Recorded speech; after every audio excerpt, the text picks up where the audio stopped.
et de vous marier, vous osez faire le mal. Ce vulgaire dessin vous peut monter en tête. Oui, ma sœur. Oh, oui, ce peut-il supporter, sans un mal de cœur sur les difficultés. Qu'a donc le mariage en soi qui vous oblige, ma sœur? Ah, mon Dieu, fille. Comment? Ah, fille, vous dis-je. Ne concevez-vous point ce que, dès qu'on l'entend, un tel mot offre un esprit de dégoûtant? De quelle étrange image on est par lui blessé? Sur quelle sale vue il prête à penser? N'en frissonnez-vous point, éprouvez-vous aux suites de ce mot résoudre votre cœur. Les suites de ce mot, quand je les envisage, me font voir un mari, des enfants, un ménage, et je ne vois rien là, si j'en puis raisonner, qui blesse la pensée et fasse frissonner. De tels attachements au ciel sont pour vous plaire. Et qu'est-ce qu'à mon âge on a de mieux à faire que d'attacher à soi, par le titre d'époux, un homme qui vous aime et soit aimé de vous, que vous jouez au monde un petit personnage claquemuré aux choses du ménage, et de n'entrevoir point de plaisir plus touchant qu'un idole d'époux et des marmots d'enfants. Laissez aux gens grossiers, aux personnes vulgaires et bas amusements de ces sortes d'affaires, à de plus hauts objets, élevez nos désirs, ce qui apprend un goût des plus nobles plaisirs, et traitant de mépris les sens de la matière, à l'esprit comme nous, donnez-vous tout entière. Vous avez notre mère en exemple à vos yeux que des noms de savants qu'on honore en tout lieu. Tâchez ainsi que moi de vous montrer sa fille. Aspirez aux clartés qui sont dans la famille, et vous rendez sensible aux charmantes douceurs que l'amour de l'étude épanche dans les cœurs. Loin d'être au loi d'un homme en esclave asservi, mariez-vous, ma sœur, à la philosophie. Le ciel, dont nous voyons que l'ordre de toute-puissance, pour différents emplois, nous fabrique en naissant. Et tout esprit n'est pas composé d'une étoffe qui se trouve taillée à faire un philosophe. Si le vôtre est né aux élévations où montent des savants les spéculations, le mien était ma sœur pour aller terre à terre, et dans les petits soins, son faible se resserre. Ne troublons point du ciel les justes règlements, et de nos deux instincts suivant les mouvements. Ainsi, dans nos desseins l'une à l'autre contraire, nous saurons toutes deux imiter notre mère. Vous du côté de l'âme et des nobles désirs, moi du côté des sens et des grossiers plaisirs. Vous aux productions d'esprit et de lumière, moi dans celles, ma sœur, qui sont de la matière. Quand sur une personne on prétend se régler, c'est par les beaux côtés qu'il lui faut ressembler. Et ce n'est pas du tout la prendre pour modèle, ma sœur, que de tousser et de cracher comme elle. Mais vous ne seriez pas ce dont vous vous vantez si ma mère n'eût eu que de ses beaux côtés. Eh bien vous prend, ma sœur, que son noble génie n'eût pas vaqué toujours à la philosophie. Je vois que votre esprit ne peut être guéri du fol entêtement de vous faire un mari. Mais sachons, s'il vous plaît, qui vous songez à prendre. Votre visée au moi n'est pas mise à quittance. Par quelle raison n'y serait-elle pas? Manque-t-il de mérite? Est-ce un choix qui soit bas? Non, mais c'est un dessein qui serait malhonnête que de vouloir d'un autre enlever la conquête. Et ce n'est pas un fait dans le monde ignoré que Clysandre est pour moi hautement soupiré. Oui, mais tous ces soupirs chez vous sont chauds de tête et vous ne tombez point aux bassesses humaines. Votre esprit à l'humaine renonce pour toujours et la philosophie à tout vos amours. Ainsi, n'ayant au cœur nul dessein pour Clysandre, que vous importe-t-il qu'on y puisse prétendre? Cet empire que tient la raison sur les sens, il ne fait pas renoncer aux douceurs des enfants. Et ce n'était que prendre au refus de votre âme. ce qu'est venu m'offrir l'hommage de sa flamme. Mais à l'offre des vœux d'un amant député, trouvez-vous, je vous prie, entière sûreté? Croyez-vous pour vos yeux sa passion bien forte, et qu'en son cœur pour moi toute flamme soit morte? Il me le dit, ma sœur, et pour moi, je le crois. Ne soyez pas, ma sœur, d'une si bonne foi, et croyez quand il dit qu'il me quitte et vous aime, qu'il n'y songe pas bien et se trompe lui-même. Je le sais, mais enfin, si tel est votre plaisir, il sera pas aisé de s'en éclaircir. Je n'appelle pas qu'il vient. Et sur cette matière, il pourra nous donner une pleine lumière.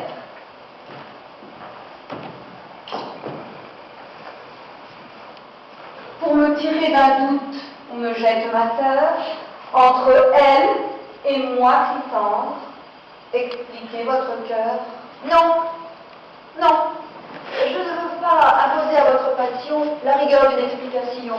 Je ménage les gens et sais comment m'embarrasse le contraignant effort de ces aveux en face.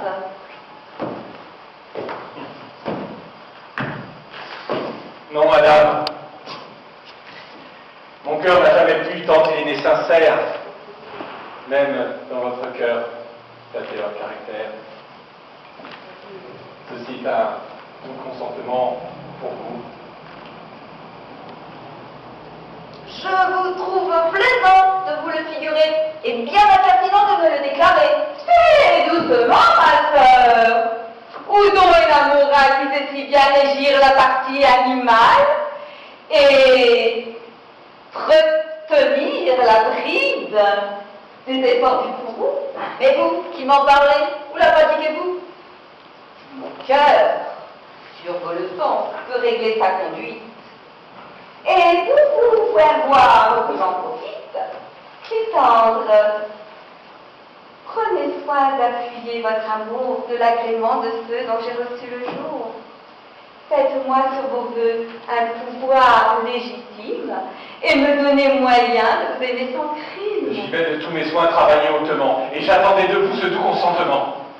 Triomphez, ma sœur, et faites une mine à croire que cela me charrie. Moi, ma sœur, point du tout. Je sais que sur vos sens, les droits de la raison sont toujours tout-puissants, et que sur les leçons qu'on prend de la sagesse, vous êtes au-dessus d'une telle faiblesse. Loin de vous soupçonner d'aucun chagrin, je crois qu'ici vous daignerez vous employer pour moi.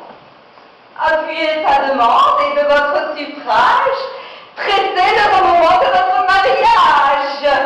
Je vous en sollicite, et pour y travailler, votre petit esprit se mêle de railler, et d'un cœur qu'on vous jette, on vous voit toute fière. Tout est équé de cœur, il ne vous laissez guère. Et si vos yeux ne pouvaient sur moi ramasser, ils prendraient aisément le soin de se baisser. À répondre à cela, je ne daigne descendre. Et ce sont sots discours qu'il ne faut pas entendre. C'est pas vrai, c'est à vous. Vous nous faites voir des modérations qu'on ne peut concevoir. Peut-être ne l'a pas de surprise. Elle mérite assez une telle franchise, et toutes les hauteurs de sa folle fierté sont dignes tout au moins de ma sincérité. Mais, puisqu'il m'est permis, je vais à votre père. Le plus sûr est de garder ma mère. Mon père est d'une humeur à consentir à tout, mais il met peu de foi aux choses qu'il résout. Il a reçu du ciel une certaine bonté d'âme qui le soumet d'abord à ce que veut sa femme. C'est elle qui gouverne, et d'un ton absolu, elle dicte pour loi ce qu'elle a résolu. Mon cœur n'a jamais pu tenter les nez sincères, même dans votre hauteur, flatter leur caractère. Et les femmes docteurs ne sont point de mon goût. Je consens plus de femmes et des clartés de tout. Mais je ne lui veux pas la passion choquante de se rendre savante afin d'être savante. Et j'aime que souvent, aux questions qu'on fait, elle sache ignorer les choses qu'elle sait. Je respecte beaucoup, madame votre mère, mais je ne puis du tout approuver sa chimère. et me faire l'écho des choses qu'elle dit aux encens qu'elle donne à son héros d'esprit. Son monsieur Trissotin me chagrine, m'assomme, et j'enrage de voir qu'elle estime un tel homme, qu'elle nous jette au rang des grands et beaux esprits, un benet dont partout on siffle les écrits, un pédant à la plume libérale, dont on voit d'officieux papier fournir toute la halle. Ces textes, ces discours, tout m'ensemble ennuyeux. Mais je me trouve avec votre goût et vos yeux, et comme sur ma mère, il a grande puissance, vous devez vous forcer à quelques complaisances. Ah oui, vous avez raison. Mais ce monsieur Trissotin m'inspire au fond de l'âme un dominant chagrin. Je ne puis supporter pour gagner ses suffrages à me déshonorer en prisant ses ouvrages. C'est par eux qu'à mes yeux il a d'abord paru, et je le connaissais avant que l'avoir vu. Cet indolent état de confiance extrême qui le rend de tout temps si content de soi-même, qui fait qu'incessamment, à son mérite, il rit, qu'il se fait si malgré que tout ce qu'il écrit, et qu'il ne voudrait pas changer sa renommée contre tous les honneurs d'un général d'armée. C'est avoir de bons yeux que de voir tout cela. Juste que à sa figure encore la chose a. Mais je vis par les vers qu'à la tête il bougeait, de quel air il fallait que fût fait le poète. Et j'en avais si bien deviné tous les traits que, rencontrant un homme un jour dans le palais, je gageais que c'était Trissotin en personne. Et je vis qu'en effet, la gageure était bonne.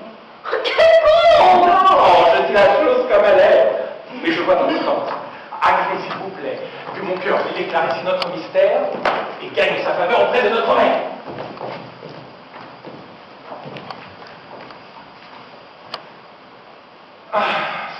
Souffrez pour vous parler, madame, qu'un amant prenne l'occasion de cet heureux moment et se déclare à vous de la sincère flamme. Ah, tout beau!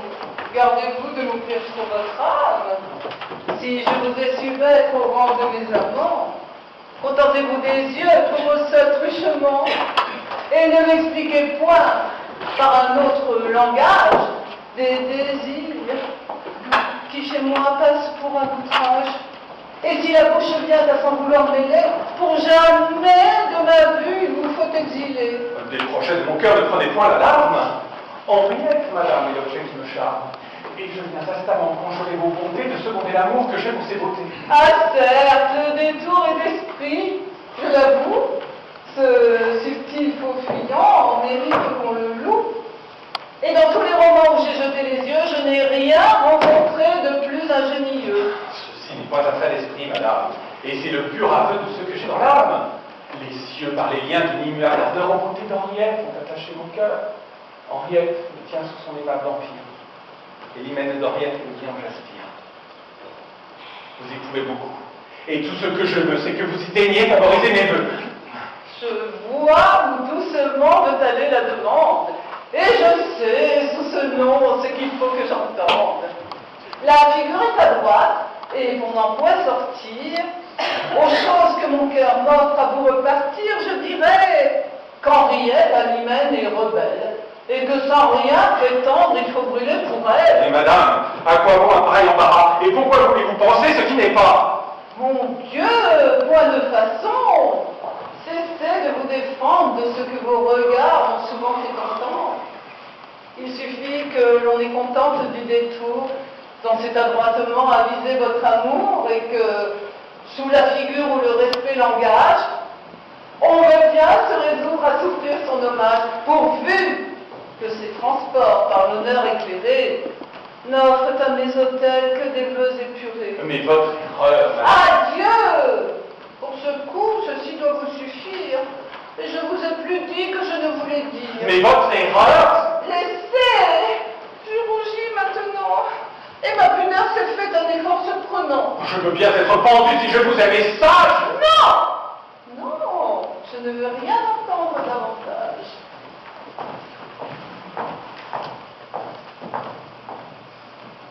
Diantre soit de la folle avec ses visions.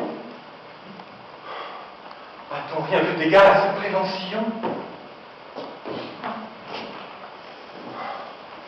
Allons commettre un autre, aux soins que l'on nous donne, et prenons le secours d'une sage personne. Oui, je vous porterai la réponse au plus tôt. j'appuierai, presserai, ferai tout ce qu'il faut. Qu'un amant pour un mot a de choses à dire, et qu'impatiemment il veut ce qu'il désire. J'avais... Ah! Dieu vous garde, mon frère. Et vous aussi, mon frère. Savez-vous ce qui m'amène ici? Non, mais si vous voulez, je suis prêt à l'apprendre. Depuis assez longtemps, vous connaissez Clitandre.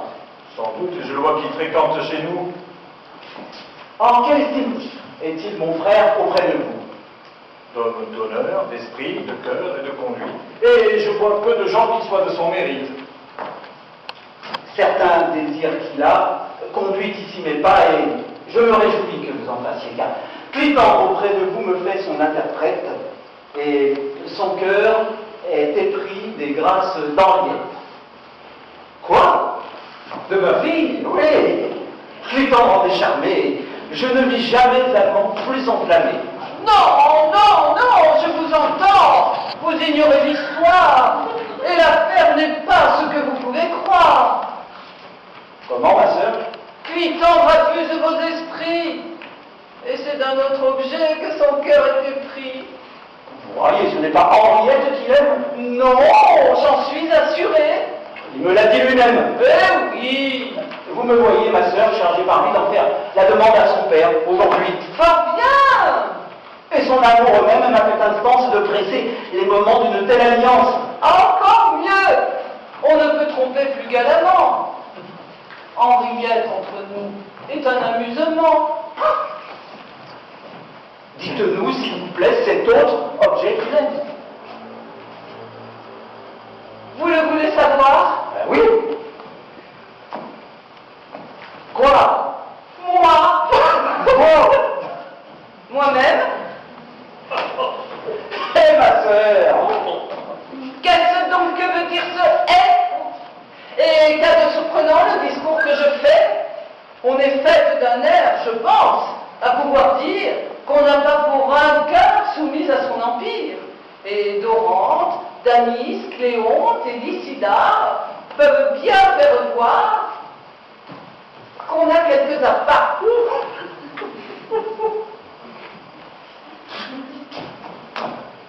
Ces gens vous aiment? Oui, de toute leur puissance. Ils vous l'ont dit? Aucun n'a pris cette licence. Ils m'ont su révérer si fort jusqu'à ce jour qu'ils ne m'ont jamais dit un mot de leur amour. Mais pour m'offrir leur cœur et débrouiller leur service, les muets truchements ont tous fait leur office. On ne voit presque point séant venir d'Amis. C'est pour me faire voir un respect plus soumis.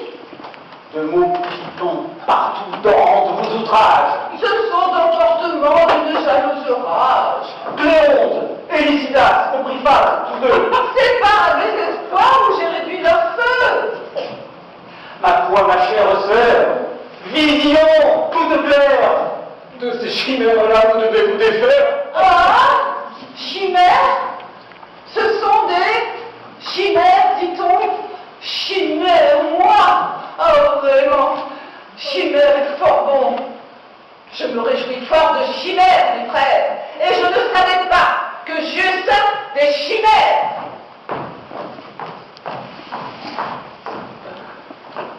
Notre sœur est folle, oui. Cela croît tous les jours. Mais encore une fois, reprenons le discours. Clitandre vous demande Henriette pour femme. Voyez quelle réponse on doit faire à sa flamme. Faut-il le demander? J'y consens de bon cœur et tiens son alliance à singulier honneur. Vous savez que le bien, il n'a pas d'importance. C'est un intérêt qui n'est pas d'importance. Il est riche en vertu, cela vaut des trésors. Et puis, son père et moi n'étions qu'en de corps. Parlons avec son femme et voyons à la rendre favorable. Il suffit, je l'accepte pour gendre. Oui, mais pour appuyer votre consentement, il n'est pas mal. Vous moquez-vous? Il n'est pas nécessaire. Je réponds de ma femme et prends sur moi l'affaire. Mais nécessaire, dis-je, n'appréhendez pas. Je l'avais disposé aux choses de ce pas. Soit. Je vais là-dessus sonder votre Henriette et reviendrai. C'est une affaire faite. et je vais à ma femme en parler sans délai.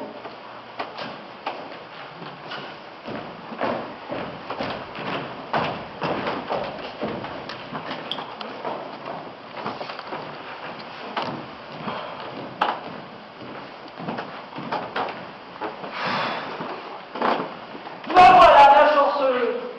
Et là, son digne vrai, qui veut noyer son chien à l'accuse de l'orage. Et service d'autrui n'est pas un héritage. Qu'est-ce donc avez-vous, Martine? Ce que j'ai, Oui. j'ai que l'heureux d'avoir mon congé aujourd'hui, monsieur. Votre congé?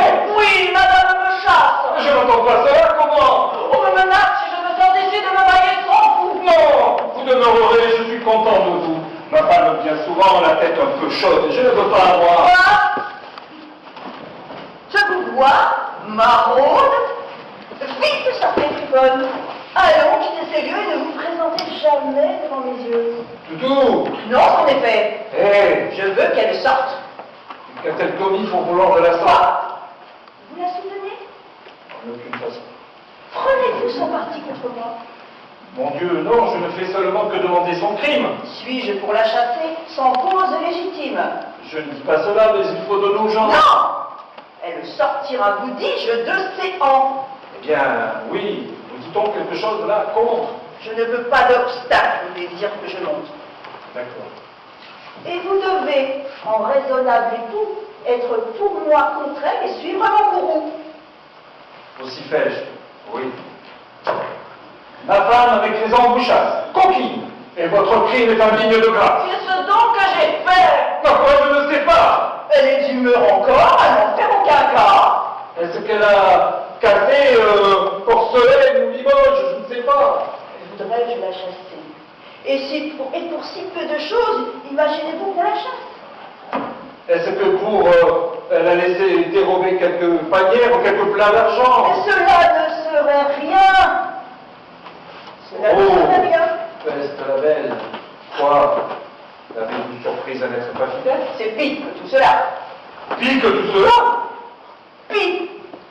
Comment diantre friponne a-t-elle commis? Elle a, d'une insolence à nulle autre pareille, après 30 leçons, insulté mon oreille par l'impropriété d'un mot sauvage et bas en termes décisifs, condamne le beau jeu-là. Oh, du plus grand des forfaits, je la croyais coupable. Moi, je ne dis pas ce crime impardonnable. Si fait. Je voudrais bien que vous l'excusassiez. Prenez garde. Il est vrai que ce sont des pitiés. Toute construction est par elle détruite, et des lois du langage, on l'a 100 fois instruite. Tout ce que vous prêchez là, je crois bel et bon, mais je ne saurais vous parler votre jargon, la pudente.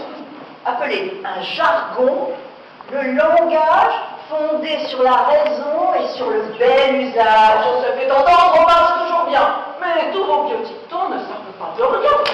Eh bien, ne voilà pas encore de son style, ne servent pas de rien.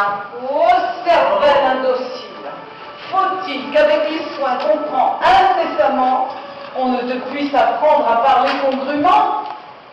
De pas, mis avec rien, tu fais la récidive, et c'est comme on t'a dit, trop d'une négative. Mon Dieu, je n'avais pas étudié comme vous et je parle tout droit comme je parle, peut-on y tenir? Quel solécisme horrible. En voilà pour tuer une oreille sensible. Ton esprit, je l'avoue, est bien matériel. Je n'est qu'un singulier. Avons est pluriel. Veux-tu toute ta vie offenser la grammaire? Qui parle d'offenser grand-mère ni grand-père? Oh, ciel! Grammaire est prise à contresens par toi. Et je t'ai dit déjà d'où vient ce mot. Moi, quoi qu'il vienne de Chaillot, d'Auteuil ou de Pontoise, cela ne me fait rien. Quelle âme villageoise! Vous ne voulez pas vous me la faire sortir? Oh, si fais-je, oui. Là, il faut que je accorde à son désir, va, ne limite point, retire-toi, Martine. Et comment? Vous avez peur de foncer la coquine? Vous lui parlez d'un ton tout à fait obligeant. Moi? Point. Allons, sortez! Va-t'en, ma pauvre.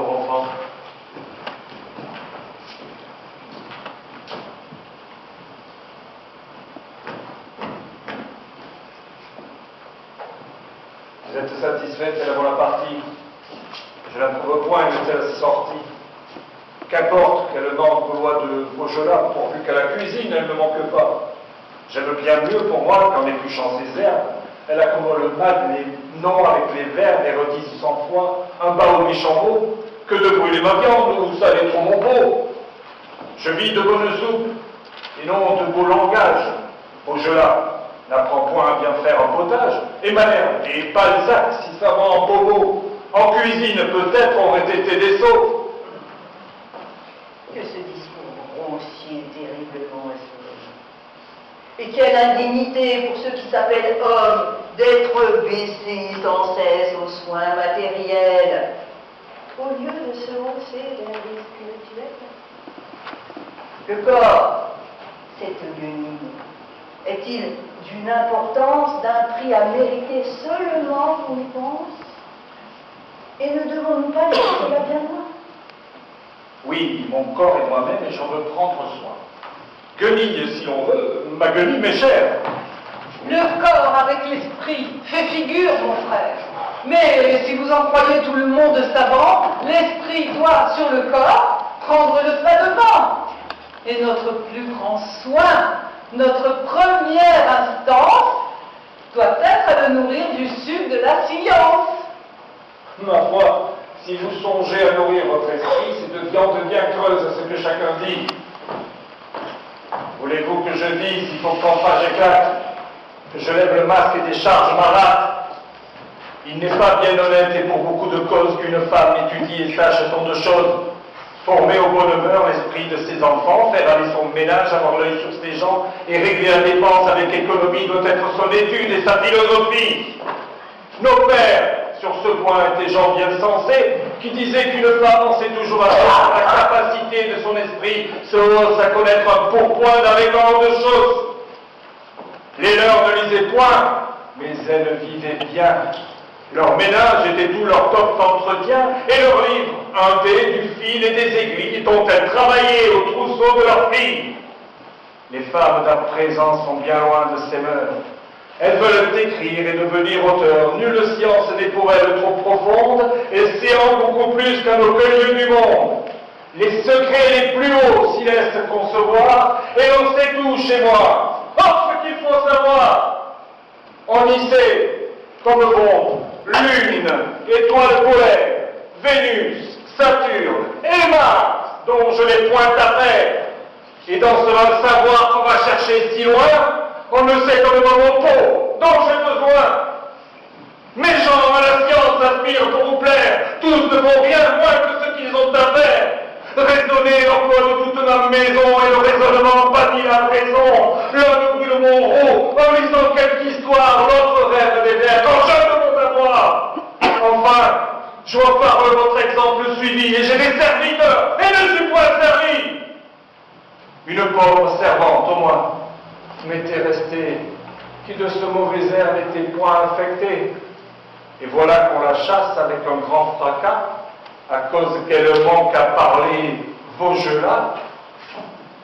Je vous le dis, ma sœur, tout ce train-là me blesse, car c'est, comme j'ai dit, à vous que je m'adresse. Je n'aime point séant tous vos gens à latin, et principalement ce monsieur Trissotin. C'est lui qui, dans des vers, vous a tympanisé. Tous les propos qu'il tient sont des billevesés. On cherche ce qu'il dit après qu'il apparaît. Et je lui crois pour moi le timbre un peu ferré. Quelle voix c'est au ciel et d'âme et de langage. Est-il de petit corps un plus lourd assemblage, un esprit composé d'atomes plus bourgeois, et de ce même sang se peut-il que je sois?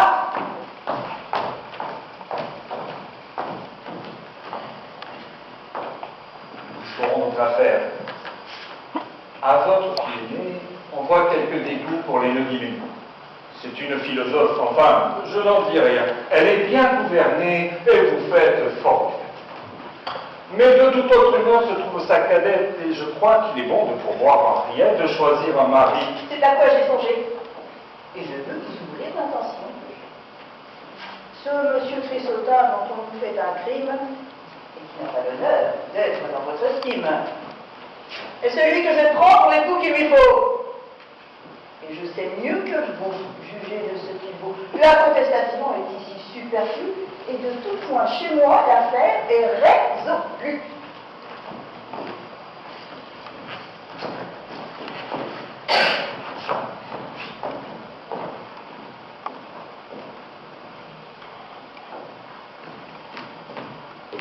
Eh bien, la femme sort, mon frère, et je vois bien que vous venez d'avoir ensemble un entretien. Oui. Quel est le succès? Aurons-nous Henriette?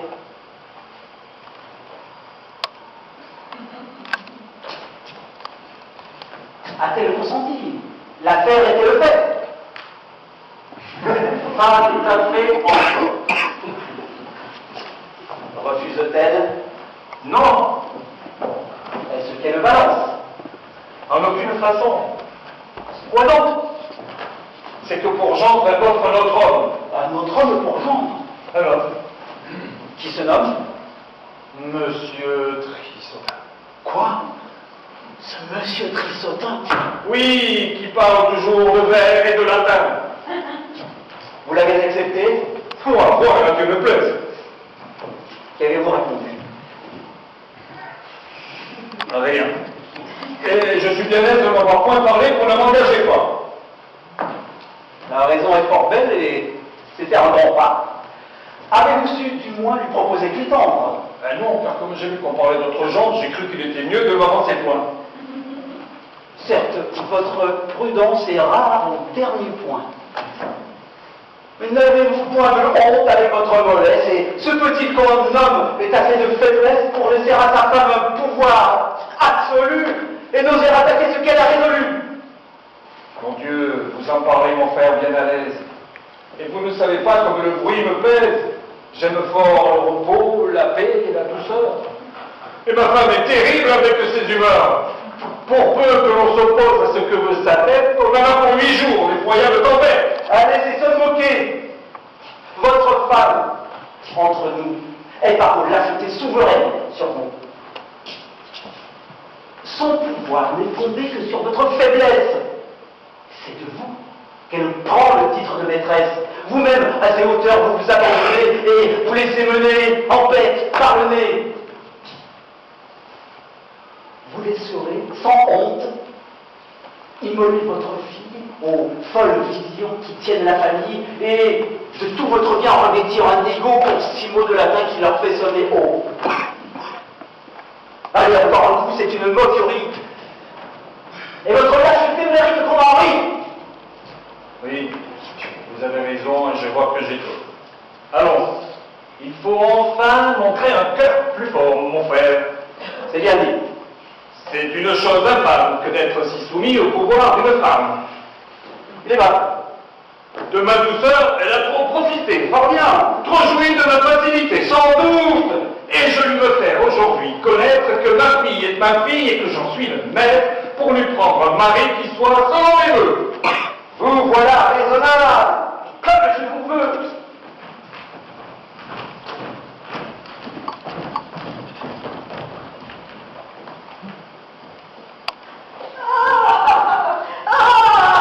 Mettons-nous ici pour écouter à l'aise les vers que mot à mot il est besoin qu'on pèse. Revenez voir. Ce sont charmes pour moi que ce qui part de vous. Serait une douceur à nul autre pareil. Ce sont repas friands qu'on donne à mon oreille. Ne faites point languir de si presse son désir. Dépêchez, faites tôt et hâtez nos plaisirs. À votre impatience, offrez votre épigramme. Hélas, c'est un enfant tout nouveau-né, madame. Son sort, assurément, a lieu de vous toucher. Et c'est en votre cour que j'en viens d'accoucher. Pour me le rendre cher, il suffit de son père. Votre approbation lui peut servir de mère. Il a l'esprit. Oh là! Pourquoi donc il C'est de peur de troubler un entretien si doux. Approchez et venez de toutes vos oreilles prendre part au plaisir d'entendre ces merveilles. Je sais peu des beautés de tout ce qu'on écrit, et ce n'est pas de mon fait que les choses d'esprit. Il n'importe, aussi bien ai-je à vous dire ensuite un secret, dont il faut que vous soyez instruits. Les sciences n'ont rien qui vous puisse enflammer, et vous ne vous piquez que de savoir charmer. Aussi peu l'un que l'autre, et je n'ai nulle envie. Ah, songeons à l'enfant nouveau-né, je vous prie. J'ai envie d'audience. Je sens d'aise mon cœur tressaillir par avance. Allons, petit garçon, gîte de pas t'asseoir. Oh là là, pertinent. Mais enfin, est-ce que l'on doit choisir après avoir appris l'équilibre des choses? De ta chute, ignorant, ne vois-tu pas les causes? Et qu'elle vient d'avoir du point fixe écarté ce que nous appelons centre de gravité. Je m'en suis rendu compte, madame, étant par terre. Oh, le lourdeau. Encore heureux qu'il ne soit pas de mer. Ah, de l'esprit, bah. Cela ne t'arrive pas. Servez-nous promptement votre aimable repas. Pour cette grande fin qu'à mes yeux on expose, un poème seul de misère me semble peu de choses. C'est pourquoi, ici, je ne ferai pas mal de joindre à l'épigramme ou bien au madrigal le ragoût d'un somnaire qui, chez une princesse, a passé pour avoir quelques délicatesses. Il est de vers attique, assaisonné partout, et vous le trouverez, je crois, d'assez bon goût.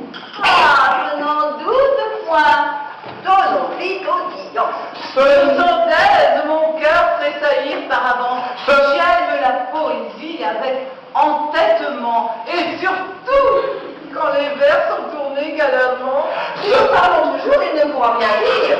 Silence, Agnès. Ah, laissez-nous dire. Ce naît à la princesse Uranie sur sa fièvre. Votre prudence est endormie de traiter magnifiquement et de loger superbement votre plus cruel ennemi. Ah, le joli début. Qu'il a le tour galant. Lui seul des vérités possède le talent. À présent s'endormir, il faut rendre les armes. Loger son ennemi est pour moi plein de charme. J'aime superbement et magnifiquement. Ces deux adverbes joints font admirablement. Prêtons l'oreille au reste. Votre prudence est endormie de traiter magnifiquement et de loger superbement votre plus cruel ennemi. Prudence endormie. Loger son ennemi. Superbement et magnifiquement. Faites-la sortir, quoi qu'on dise, de votre riche appartement, où cet ingrate insolemment attaque votre belle vie. Ah, tout doux, laissez-moi de grâce respirer.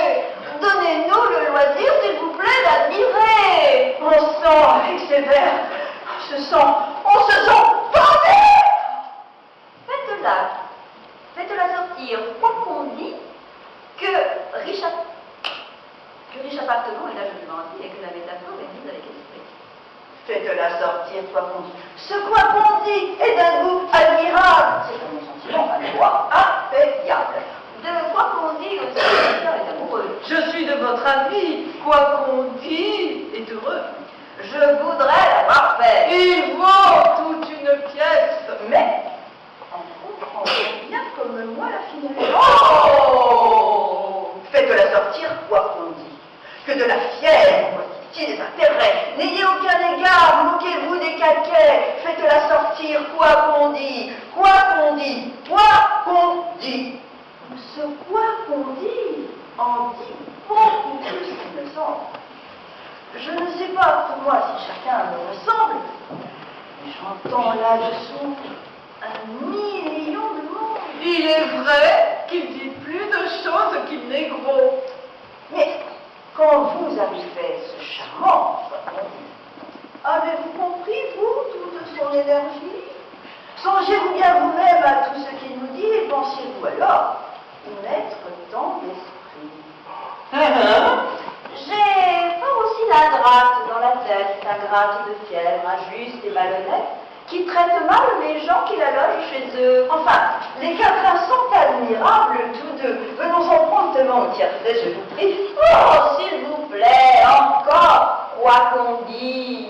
Faites-la sortir, quoi qu'on dise. Quoi qu'on dise. De votre riche appartement. Riche appartement. Cette ingrate, insolemment. Cette ingrate de fièvre. Attaque votre belle vie. Votre belle vie.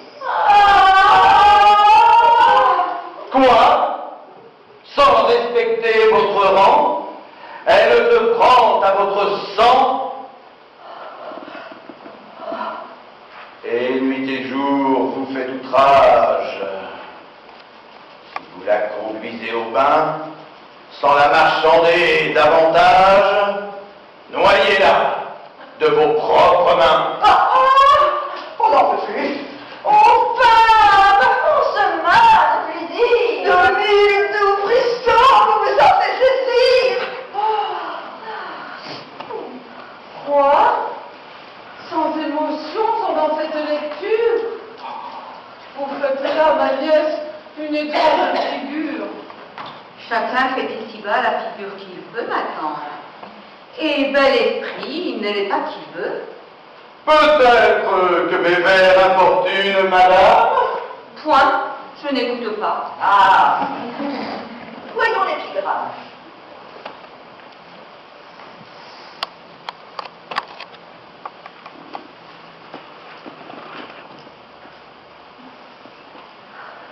Sur un carrosse de couleur amarante, donné à une dame de ses amis. Oh, ces titres ont toujours quelque chose de rare. Ah, sans votre esprit, l'on ne vous déprépare. L'amour si chèrement m'a vendu son lien, qu'il m'en coûte déjà la moitié de mon bien. Et quand tu vois ce beau carrosse, où tant d'or se relève en bosse, qu'il étonne tout le pays, et fait pompeusement triompher Malaï. Malaï, voilà de l'érudition. L'enveloppe est jolie et vaut 1 million. Et quand tu vois ce beau carrosse, où tant d'or se relève en bosse, qu'il étonne tout le pays et fait pompeusement triompher Malaï, ne dis plus qu'il est amarante, dis plutôt qu'il est demeurante. Là, ça donne pas du tout. On a vu, lui, qui puisse écrire de ce livre. Ne dis plus qu'il est amarant, dis plutôt qu'il est demarrant. Voilà qui se décline, marrante, amarante, demarrante. Je ne sais, du moment que je vous ai connu, si sur votre sujet j'ai l'esprit prévenu, mais j'admire partout vos vers et votre prose. Si vous vouliez de vous nous montrer quelque chose, à notre tour aussi, nous pourrions admirer. Je n'ai rien fait en vers, mais j'ai lieu d'espérer que je pourrai bientôt vous montrer, en ami, 8 chapitres du plan de notre académie. Platon s'est au projet simplement arrêté quand de sa République il a fait le traité, mais à l'effet entier, je veux pousser l'idée que j'ai sur le papier en prose accommodé. Voilà certainement d'agréables projets. Vous verrez nos statuts quand ils seront tous faits. Il ne saurait manquer d'être tous bons et sages. Nous serons, par nos lois, les juges des ouvrages. Par nos lois, prose et vers, tout nous sera soumis. Nul n'aura de l'esprit hors nous et nos amis. Nous chercherons partout à trouver à redire.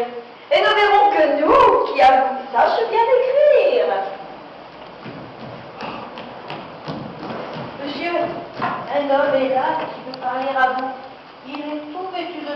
et parle d'un ton doux. C'est cet ami savant qui m'a fait tant d'instance de lui donner l'honneur de votre connaissance. Pour le faire revenir, vous avez tout crédit. Faisons donc au moins de notre esprit. Hola! Je vous ai dit en paroles bien claires que j'ai besoin de vous. Mais pour quelles affaires? Venez, on va donc peu vous les faire savoir. Voici l'homme qui meurt du désir de vous voir. En vous l'introduisant, je ne crains pas le blâme d'avoir admis chez vous un profane, madame. Il peut tenir son coin parmi de beaux esprits. La main qui le présente en dit assez le prix. Il a des vieux auteurs, la pleine intelligence, et c'est du grec, madame, autant comme de France. Du grec? Au ciel! Du grec! Il sait du grec, ma sœur? Ah, ma mieux, du grec! Du grec? Quelle douceur! Quoi? Monsieur sait du grec?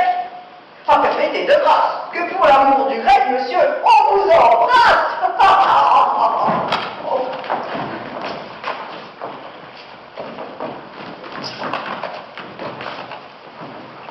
Excusez-moi, monsieur, je n'entends pas le grec.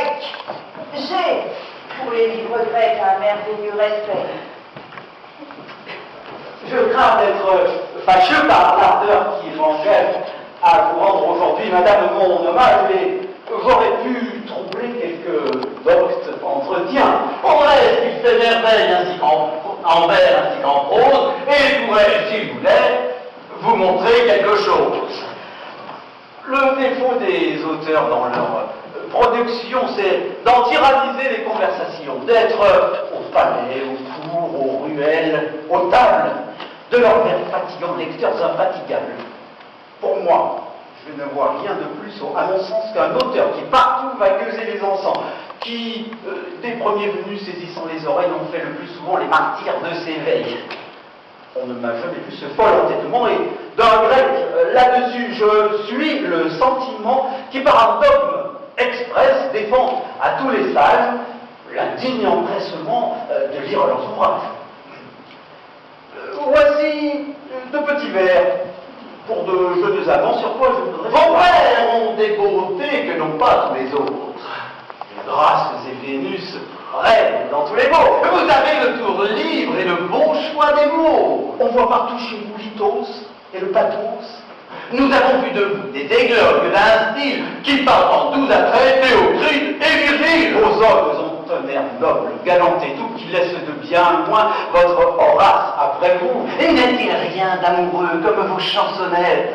Peut-on rien voir d'égal au sonnet que vous faites? Rien qui soit plus charmant que vos petits rondeaux. Rien de si plein d'esprit que tous vos madrigaux. Vos ballades, surtout, vous êtes admirables. Et dans les bouts rimés, je vous trouve adorable. Si la France pouvait connaître votre prix, si le siècle rendait justice aux beaux esprits, en carrosse dorée, vous iriez par les rues. On verrait le public vous dresser les statues. C'est une balade et je veux que... Avez-vous vu certains petits sonnets sur la fièvre qui tient la princesse sur Annie? Oui. Hier, il me fut lu dans une compagnie. Vous en savez l'auteur? Non, mais je sais fort bien qu'à ne point flatter son sonnet ne vaut rien. Beaucoup de gens pourtant le trouvent admirable. Cela n'empêche pas qu'il ne soit misérable. Et si vous l'avez vu, vous serez de mon goût. Je sais que là-dessus je n'en suis point du tout et que d'un tel sonnet, peu de gens sont capables. Me préserve le ciel d'en faire de semblables. Je soutiens qu'on ne peut en faire de meilleurs, et ma grande raison, c'est que j'en suis l'auteur.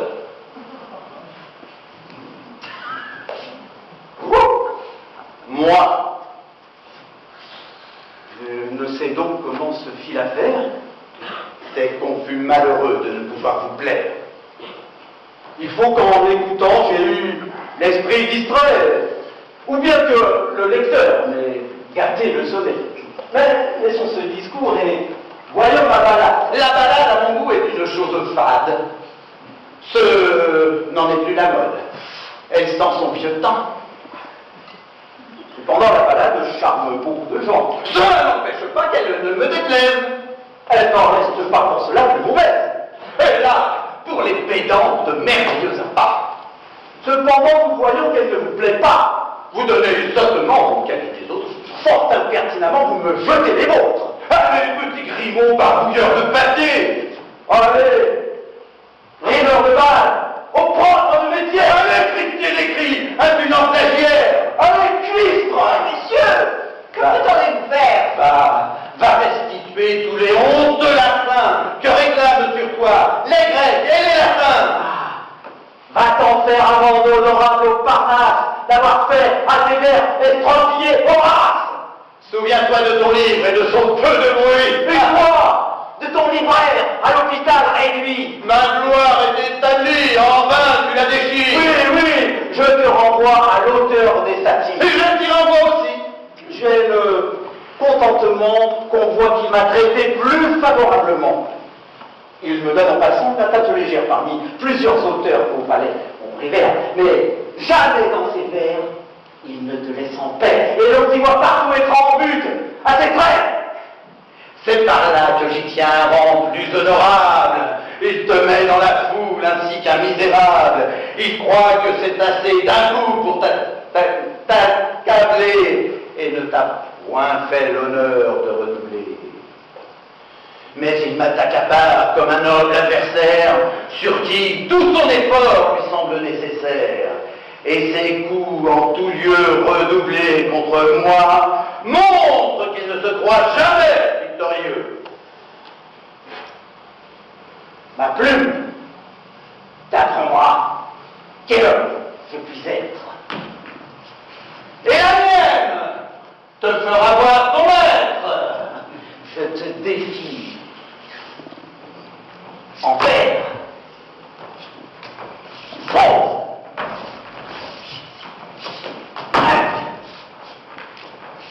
Et là, eh bien, nous nous verrons seul à seul chez Berlin.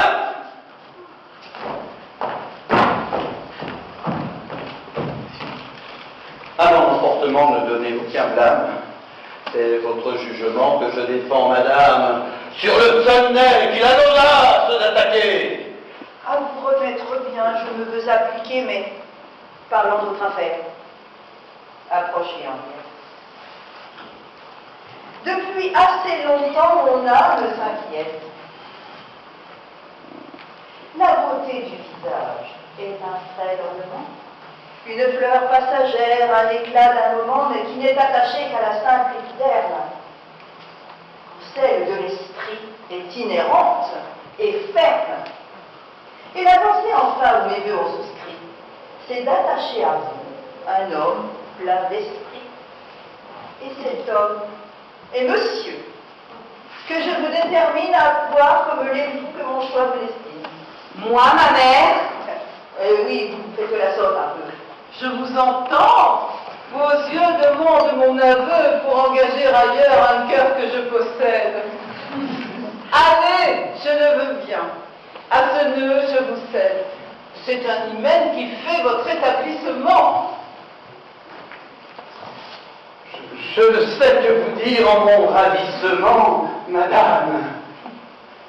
Et cet hymen dont je vois qu'on m'honore me met. Tout beau monsieur, il n'est pas fait encore. Ne vous pressez pas tant. Comme vous répondez, savez-vous bien que si... Suffit. Vous m'entendez? On sera sage, alors laissons-la faire.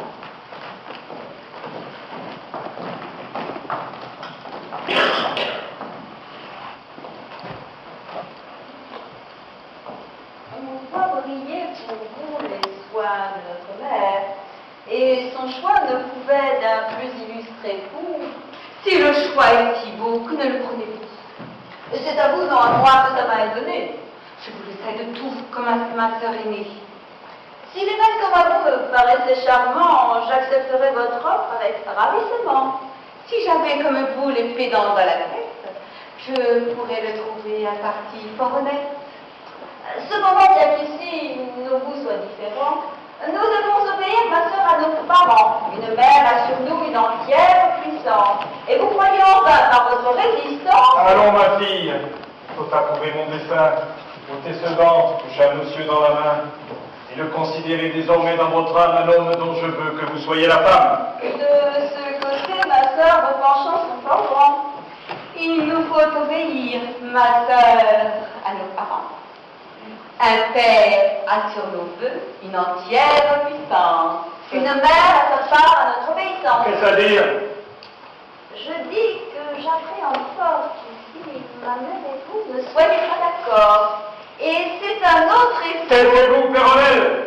Allez philosopher tout le sou avec elle, et de mes actions ne vous mêlez en rien. Qui peut lui m'empenser, l'avertissez bien qu'elle ne vienne pas me surprendre les oreilles. Alors oui.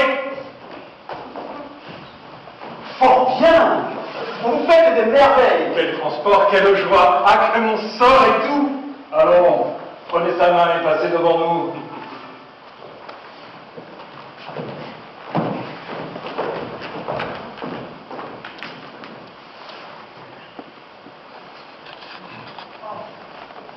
Oh oui, rien n'a retenu son esprit en balance. Elle avait vanité de son obéissance. Nous verrons bien aux lois de qui les deux, les pouvoirs soumettront ses vœux. On vous en devait bien un compliment, et ce petit monsieur en eut étrangement de vouloir malgré vous devenir votre gendre. Il n'en est pas encore, mais son cœur peut prétendre. Je ne souffrirais point, si j'étais de vous, que jamais d'Henriette il fût être l'époux. Il est de votre honneur d'être assez peu contraire, et c'est un homme enfin qui ne doit point vous plaire. Jamais je n'ai connu, discourant entre nous, qui eût au fond du cœur de l'estime pour vous. Petit sot, Quelque bruit que votre gloire fasse, toujours à vous louer, il a paru de place. Le brutal, et 20 fois qu'on vous fera genou, vos genoux des vers de vous, qu'il n'a point trouvé beau. l'impertinent! Souvent nous en étions aux prises, vous ne croiriez point de combien de sottises. Et doucement, de grâce. Un peu de charité, madame. Tout au moins un peu d'honnêteté. Quel mal vous ai-je fait? Et quelle est mon offense pour armer contre moi toute votre éloquence? Parlez. Dites, d'où vient ce courroux effroyable? Je veux bien que madame en soit jugée équitable. Si j'avais le courroux dont on veut m'accuser, je trouverais assez de quoi l'autoriser. Au changement de vœu, nulle horreur ne s'égale. Et tout cœur infidèle est un monstre en morale. Vos charmes ont d'abord possédé tout mon cœur. Il a brûlé 2 ans d'une constante ardeur. Au choix que vous faites, mon cœur, je l'approche de nôtre. Voyez, madame, est-ce ou ma faute ou la vôtre? Mon cœur court-il au change, ou si vous l'y poussez, est-ce moi qui vous quitte ou vous qui me chassez? Appelez-vous, monsieur, être à vos vœux contraires, que de leur arracher ce qu'ils ont de vulgaire, et vouloir les réduire à cette pureté où du parfait amour consiste la beauté? Vous ne pouvez aimer que d'une amour grossière, qu'avec tout l'attirail des nœuds de la matière, et pour nourrir les feux que chez vous on produit, il faut un mariage et tout ce qui s'ensuit. Pour moi, par Rien. je m'aperçois, madame, que je ne vous déplaise un corps tout comme une âme. Je sens qu'il tient trop pour le laisser à part, et de ses détachements, je ne connais point l'art. Je vois que dans le monde, je suis fort ma méthode, et que ce mariage est assez à la mode. Eh bien, monsieur, eh bien, puisque sans m'écouter, vous voulez contenter vos sentiments brutaux, puisque pour vous réduire à des ardeurs fidèles, il vous faut des nœuds de chair, des chaînes corporelles. Si ma mère le veut, je résous mon esprit à consentir pour vous à ce dont il s'agit. Il n'est plus temps, madame. Une autre a pris la place. Et par un tel retour, j'aurai mauvaise grâce de maltraiter l'asile et laisser les bontés où je me suis sauvé de toutes vos fiertés. Mais enfin, comptez-vous, monsieur, sur mon suffrage quand vous vous promettez cet autre mariage? Et dans vos visions, savez-vous, s'il vous plaît, que j'ai pour Henriette un autre époux tout près? Madame, voyez votre jugement, je vous prie. Exposez-moi de grâce à moins d'ignominie, et ne me rangez pas à l'indigne destin de me voir le rival de Monsieur Trissotin. Si vous jugez de lui tout autrement que nous le voyons par d'autres yeux que vous. Je viens vous annoncer une grande nouvelle. Nous l'avons en dormant, Madame échappée belle. Un monde près de nous a passé tout du long, échu tout au milieu de notre tourbillon, et s'il eût en chemin rencontré notre terre, elle eût été brisée en morceaux, comme verre. Remettons ce discours pour une autre saison. Monsieur n'y trouverait ni rime ni raison. Il fait profession de chérir l'ignorance et de haïr surtout l'esprit et la science. Cette vérité veut quelque adoucissement. Je m'explique, madame, et je hais seulement la science et l'esprit qui gâtent les personnes. Ce sont choses de soi qui sont belles et bonnes, mais j'aimerais mieux être au rang des ignorants que de me voir savant comme certaines gens. Pour moi, je ne tiens pas qu'à tel fait qu'on suppose que la science soit pour gâter quelque chose. C'est mon sentiment qu'en fait comme en propos, la science est sujette à faire de grands sauts. Le paradoxe est fort. Sans être fort habile, à la preuve m'en serait, je pense, assez facile. Si les raisons manquaient, je suis sûr qu'en tout cas des exemples fameux ne me manqueraient pas. Vous en pourriez citer qui ne conclurait guère. Je n'irai pas bien loin pour trouver mon affaire. Pour moi, je ne vois pas ces exemples fameux. Moi, je les vois si bien qu'ils me crèvent les yeux. J'ai cru juste ici que c'était l'ignorance qui faisait les grands sauts, et non pas la science. Vous avez cru fort mal, et je vous suis garant qu'un sot savant est sot plus qu'un sot ignorant. Le sentiment commun est contre vos maximes, puisqu'ignorant et sot sont termes synonymes. Si vous le voulez prendre à l'usage du mot, l'alliance est plus forte entre pédant et sot. La sottise dans l'un se fait voir toute pure. Et l'étude dans l'autre ajoute à la nature. Et il me semble, monsieur... Et madame, de grâce, monsieur est assez fort sans qu'à son aide on passe. Je n'ai déjà que trop d'assaillants. Si je me défends de ce décor reculant... Mais votre décor de chaque partie... Autre second, je quitte la partie. Votre chaleur est grande, et cet emportement de la nature en vous montre le mouvement.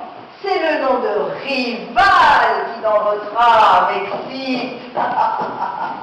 Le savant qui tantôt vous a rendu visite, et à qui j'ai l'honneur d'être le volet, madame, a l'honneur de vous exécuter à lire ce billet. Qu'important que soit ce qu'on veut que je lise, apprenez, mon ami, que c'est une sottise de se venir jeter au travers d'un discours, et qu'aux généalogies, il faut avoir recours afin de s'introduire en valet qui sait vivre. Je noterai cela, madame, dans mon livre.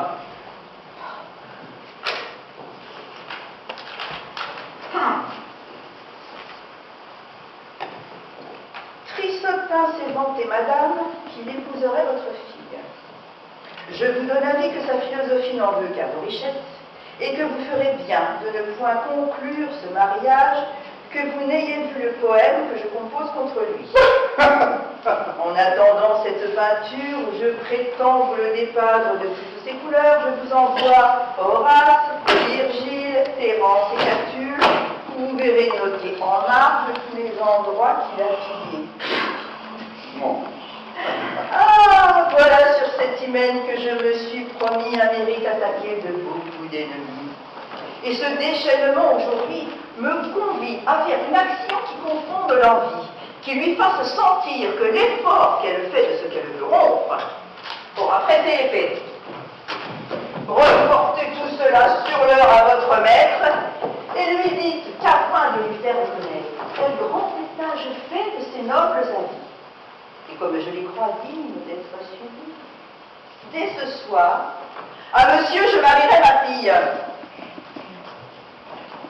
Vous, monsieur, comme ami de toute la famille, assignez leur contrat, vous pourrez l'assister, et je vous y veux bien de ma part inviter. Armande, envoyez faire venir la terre et allez prévenir votre sœur. Pour avertir ma sœur, il n'en est pas besoin, et monsieur, que voilà, saura prendre le soin de courir lui porter bientôt cette nouvelle et disposer son cœur à vous être rebelle. Nous verrons qui sur elle aura plus de pouvoir et si je la saurais réduire à son devoir.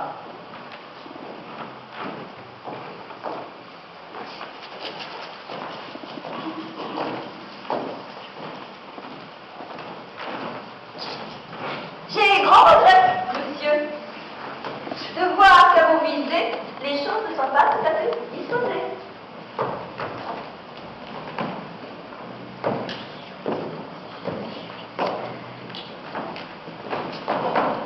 Sans votre avis, monsieur, je serais malheureux. Madame, votre femme, a rejeté mes vœux, et son cœur prévenu me trissota pour gendre. Mais quelle fantaisie a-t-elle donc pu prendre? Pourquoi diable vouloir ce monsieur Trissotin? C'est par l'honneur qu'il a de rimer à latin qu'il a sur son rival emporté l'avantage. Elle veut dès ce soir faire ce mariage. Dès ce soir, dès ce soir. Et dès ce soir, je veux pour la contrecarrer vous marier vous deux. Et pour dresser le contrat et l'envoi au notaire, je veux le quérir pour ce lion qu'il doit faire. Et madame doit être prévenue par sa sœur de lui-même où l'on veut qu'elle apprête son cœur. Et moi, je lui commande avec pleine puissance de préparer sa main à cette autre alliance. Ah, je leur ferai voir si pour donner la loi, il est dans ma maison d'autre maître que moi. Quelques secours puissants compromettent à ma flamme. Mon plus solide espoir, c'est notre cœur. Je vais tout essayer pour nous mener plus doux. Et si tous mes efforts ne me donnent l'amour, il est une retraite, notre âme se donne, qui m'empêchera d'être à toute autre personne. Veuille le juste ciel me garder en ce jour de recevoir de vous cette preuve d'amour.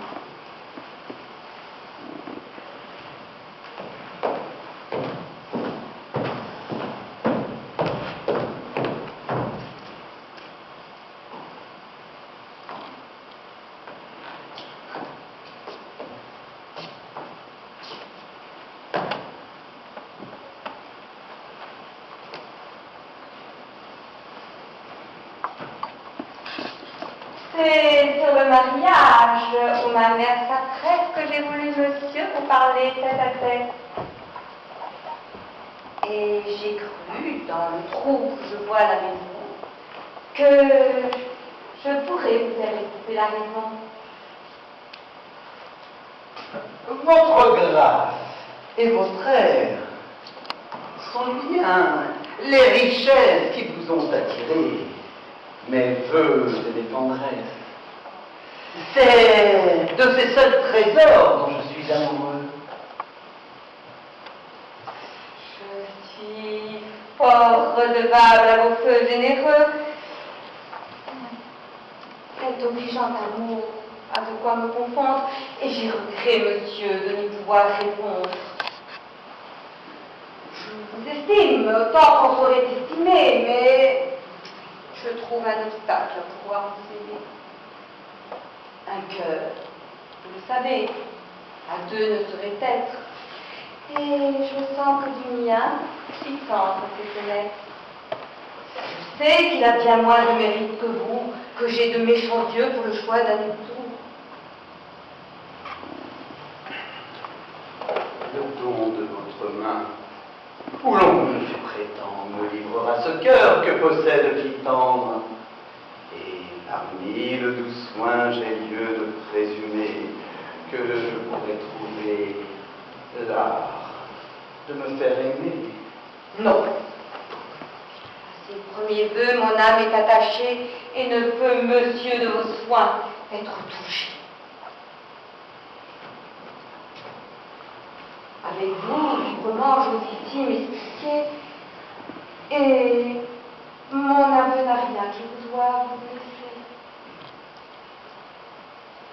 Cette amoureuse ardeur qui, dans les cœurs, s'excite, n'est point comme l'on fait un objet du mérite. Caprice y prend part, et quand quelqu'un vous plaît, nous avons peine à dire pourquoi c'est. Ôtez-moi votre amour et portez à quelque autre les hommages d'un cœur aussi cher que le vôtre. Le moyen que ce cœur puisse vous contenter, imposez-lui des lois qu'il puisse exécuter. De ne vous point aimer peut-il être capable, à moins que vous d'être aimable et d'étaler aux yeux les dames. Laissez-moi, je calme bien.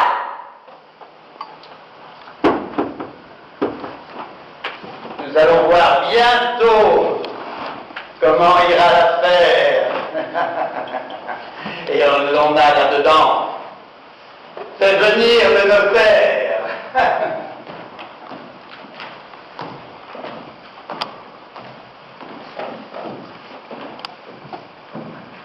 Ah, ma fille, je suis bien aise de vous voir. Alors, venez vous en faire votre devoir et soumettre vos vœux aux volontés d'un père. Je veux apprendre à vivre à votre mère. Et pour la me braver, voilà malgré ses dents, ma fille que jamais les rétablissant. Vos résolutions sont dignes de louange. Gardez que cette humeur, mon père le boucheron. Soyez ferme à vouloir tout ce que vous me souhaitez. Et ne vous laissez point séduire à vos bontés. Ne vous relâchez pas et faites bien en sorte d'empêcher que sur ma mère, et sur vous, ma mère ne l'emporte. Comment? Me prenez-vous ici pour un pelé? On préserve le ciel. Suis-je un peuple, s'il vous plaît? Non, mon père. Me croit-on incapable de faire le sentiment d'un homme raisonnable? Non, mon père. Est-ce donc qu'à l'âge où je me vois, je n'aurai pas l'esprit d'être maître chez moi? Si fait. Et que j'aurai cette faiblesse d'âme de me laisser mener par le nez à ma femme? Mais non, mon père.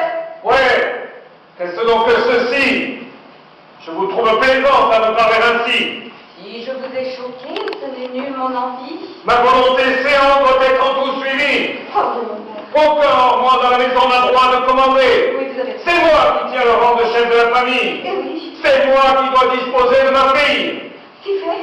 Le ciel me donne un plein pouvoir sur vous. Qui vous dit le contraire? Et pour prendre un époux, je vous ferai bien voir que c'est à votre père qu'il vous faut obéir, non pas à votre mère.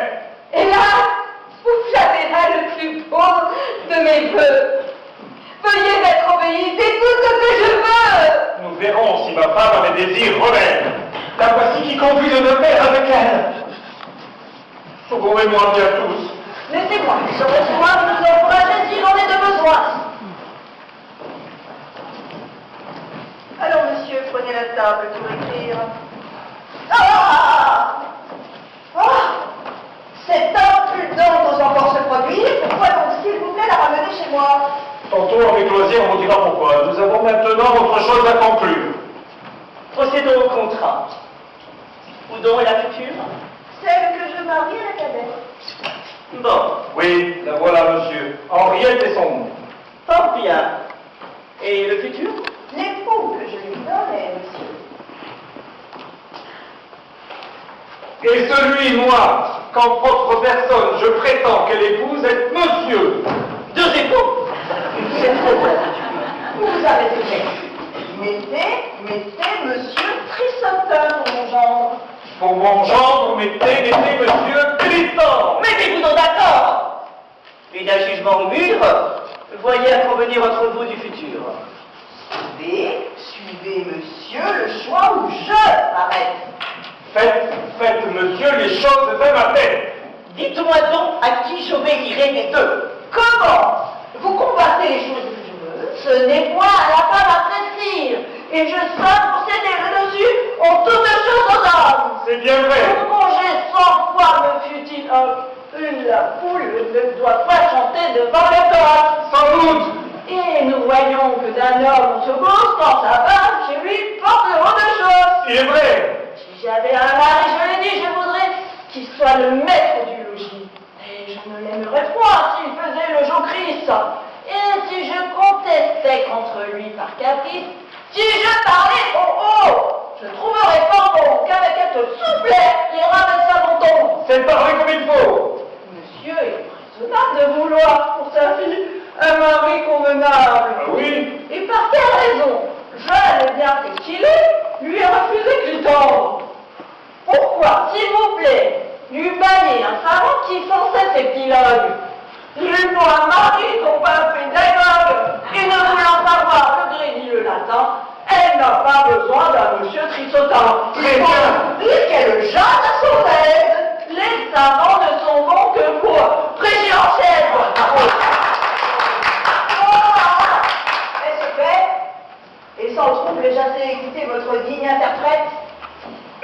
exécuter. Et moi, franchement, pour toute cette dispute, il faut qu'absolument mon désir s'exécute. Henriette et monsieur seront joints de ce pas. Je l'ai dit, je le veux, ne me répliquez pas. Et si votre parole à vie tendre et aimée offrait-lui le parti d'épouser son aîné?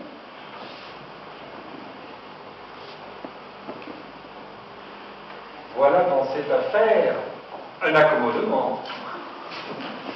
Voyez, trouvez-vous votre consentement? Eh mon père! Et monsieur, On pourrait bien lui faire des propositions qui pourraient mieux lui plaire. J'ai regret de troubler un mystère joyeux par le chagrin qu'il faut que j'apporte en ces lieux. Ces deux lettres me font porteur de deux nouvelles dont j'ai senti pour vous les atteintes cruelles. L'une, pour vous, vient de votre procureur. L'autre, pour vous, me vient de Lyon. Quel malheur digne de nous atteindre, je peux vous écrire. Cette lettre en contient un que vous pouvez lire. Madame, j'ai prié monsieur votre frère de vous rendre cette lettre qui vous dira ce que je n'ai osé vous aller dire. La grande négligence que vous avez pour vos affaires a été cause que le clerc de votre rapporteur ne m'a point averti, et vous avez perdu absolument votre procès que vous deviez gagner. votre procès perdu. Vous vous trompez beaucoup. Mon cœur n'est point du tout égaré de ce coup. Faites paraître une âme moins commune à braver moins le trait de la nature. Le peu de soins que vous avez vous coûte 40 000 écus, et c'est à payer cette somme avec les dépens que vous êtes condamné par arrêt de la cour. Condamné? Ah, ce mot est choquant, il est fait pour les criminels. Il a tort, en effet, et vous êtes là justement récrié. Il devait avoir mis que vous êtes prié par arrêt de la cour de payer au plus tôt 40 000 écus et les dépenses qu'il faut. Pour l'autre,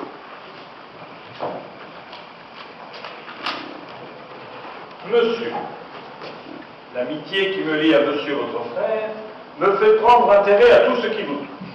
Je sais que vous avez mis votre bien entre les mains d'Argante et de Damon, et je vous donne avis, quand même un jour ils ont fait tous deux banqueroute.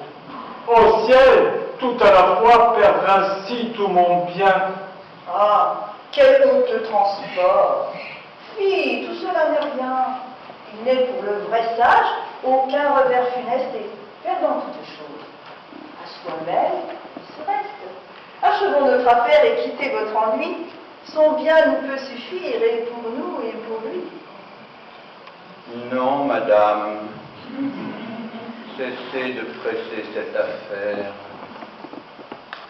Je vois qu'à cet hymen, tout le monde est contraire, et mon dessein n'est point de contraindre les gens. Cette réflexion vous viole en peu de temps. Elle suit de bien près, monsieur, notre disgrâce. De temps de résistance, à la fin, je n'en veux plus. Je préfère renoncer à tout cet embarras et ne veux point d'un cœur qui ne se donne pas. Je vois de vous, non pas pour votre gloire, ce que jusqu'ici j'ai refusé de croire. Vous pouvez voir de moi tout ce que vous voudrez, et je regarde peu comment vous le prendrez.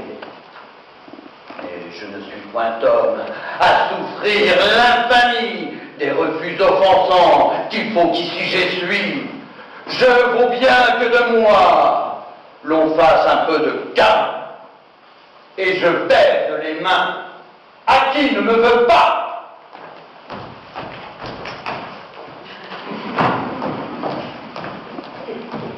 Tu as bien découvert son arme mercenaire, et que peu philosophe est ce qu'il vient de faire. Je ne me vante pas de l'être, mais enfin, madame, je m'attache à tout votre destin. Et j'ose vous offrir avec ma personne ce que le peu de bien la fortune me donne. Vous me charmez, monsieur, par ce trait généreux, et je veux couronner vos désirs amoureux. Oui, j'accorde Henriette. Non, alors de rencontrer. Non. Je change à présent de pensée. Ça souffrait que je résiste à votre volonté.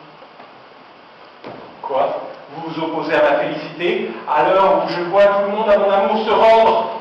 Je sais le peu de bien que vous avez pu vendre.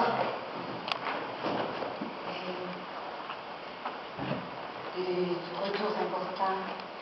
Et je vous aime tellement, chérie, que dans cette extrémité, je ne dois vous charger de notre adversité. Tout destin avec vous ne peut être agréable. Tout destin sans vous me serait insupportable. L'amour dans son transport parle toujours ainsi. Des retours importants. Évitons le souci. N'est-ce que le motif que nous venons d'entendre qui vous fait résister à l'hymen de Clitandre? Sans cela, vous verrez tout mon cœur y courir. Et je ne fuis sa main que pour trop le chérir. Laissez-vous donc lier par des chaînes si belles. Je ne vous ai porté que de fausses nouvelles. Et c'est un stratagème, un surprenant secours que j'ai voulu tenter pour servir vos amours, pour détromper ma sœur et lui faire reconnaître ce que son philosophe à l'essai pouvait être. Le ciel en soit loué. J'en ai la joie au cœur par le chagrin qu'aura ce lâche déserteur. Voilà le châtiment de sa basse avarice de voir qu'avec éclat cette hymen s'accomplit. Ah, je le savais bien, moi, que vous l'épouseriez. Ainsi donc, à leur vœu, vous me sacrifiez. Ce ne sera point vous, je me sacrifie. Vous avez l'appui de la philosophie pour voir d'un œil content couronner leur ardeur. Qu'il prenne garde au moins que je suis dans son cœur. Par un fond désespoir, souvent on se marie, on s'en repent après tout le temps de sa vie. Allons, suivez l'ordre que j'ai prescrit, et faites le contrat ainsi que je l'ai dit.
Maximum. C'était pas gagné, donc je suis super fière d'eux, parce qu'on avait eu du mal à se décider, on est parti sur plein de thèmes, sur plein de choses, et au final, c'était les 4 concours Molière cette année, donc il fallait quand même le fêter, et c'est pour ça qu'on a décidé de présenter les femmes savantes. Voilà, avec ceux qui sont arrivés, les aléas du Covid et tout ça en cours de route. Donc merci à eux pour leur confiance. Et puis merci donc à la ville de Charenton pour la salle et à la ville de Saint-Maurice pour le théâtre, pour la salle, t'inquiète. Pour le théâtre, la ville de Saint-Maurice. Merci à Carlos et à Estelle pour la lumière et pour et